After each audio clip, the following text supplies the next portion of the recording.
Qu'est-ce que l'apnée du sommeil? L'apnée du sommeil est un trouble respiratoire chronique qui survient pendant la nuit. Lorsque vous dormez, vos voies respiratoires peuvent se fermer partiellement ou totalement entraînant des pauses respiratoires répétées. La respiration peut s'arrêter pendant 10 secondes, 30 secondes, parfois jusqu'à 2 minutes. Ces pauses respiratoires se répètent parfois des dizaines, voire des centaines de fois par nuit. Résultat, un sommeil fragmenté et déstructuré. La fermeture des voies respiratoires provoque un manque d'oxygène et le cœur est mis à rude épreuve. Fatigue au réveil, somnolence dans la journée, maux de tête. L'apnée du sommeil n'est pas juste des ronflements. C'est un trouble sérieux qui mérite d'être dépisté et pris en charge. Pourquoi cette maladie doit-elle être traitée?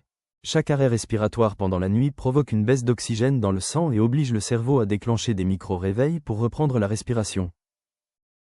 Première conséquence, une somnolence excessive dans la journée. Le sommeil est fragmenté, le corps ne récupère pas. Cette fatigue augmente considérablement le risque d'accident de la route ou d'accident professionnel.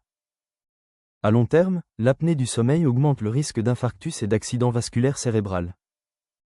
Mais aussi l'hypertension artérielle.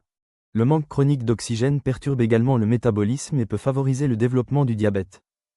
Quels sont les facteurs qui favorisent l'apnée du sommeil? Plusieurs éléments peuvent augmenter le risque.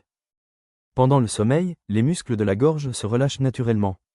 Chez certaines personnes, ce relâchement bloque partiellement ou totalement le passage de l'air. La surcharge pondérale est un facteur important. L'excès de tissu autour des voies respiratoires peut les comprimer et gêner la respiration.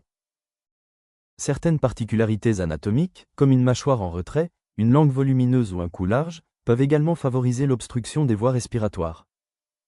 Avec l'âge, les muscles perdent en tonicité, ce qui augmente le risque d'apnée du sommeil. Enfin, la consommation d'alcool ou de certains médicaments le soir accentue le relâchement musculaire et peut aggraver les épisodes d'apnée. L'apnée du sommeil ne doit pas être négligée, un diagnostic précoce limite les complications.